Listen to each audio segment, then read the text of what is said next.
জয় গুরু বন্দে পুরুষোত্তমম।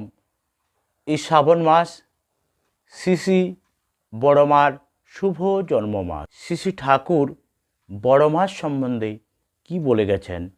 শ্রী শ্রী ঠাকুর বলছেন, তুমি সাধ্যি সতী স্বামী পরায়ণা, তোমার আর আমি কি শিক্ষা দেব, বরং আমি এই তোমার নিকট তোমার স্বামী ভক্তি শিক্ষা করার উপযুক্ত।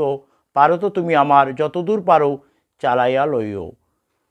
যে স্ত্রী স্বামী সাক্ষাৎ দেবতা জানিয়া স্বামী সেবা দেব সেবা মনে করিয়া স্বামীর সুখে সুখিনী স্বামীর দুঃখে দুঃখিনী হয়, যে রমণী স্বামী ভিন্ন আর কিছুই জানে না, এমন দেবীর নিকট আমার অনেক শিক্ষা আছে।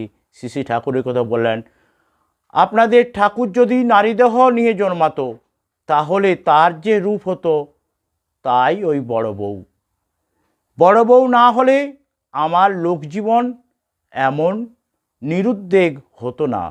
বড় বউ যদি সুস্থ থাকতো তাহলে আমি বোধহয় তাড়াতাড়ি সুস্থ হয়ে উঠতে পারতাম। কপালে মানুষ যারা তাদের বউ লক্ষ্মী হয়। আমার কপাল ভালো, তাই বড় বউয়ের সঙ্গে বিয়ে হয়েছিল। শ্রী শ্রী ঠাকুর কথা বললেন। সকলকে জয় গুরু বন্দে পুরুষোত্তম।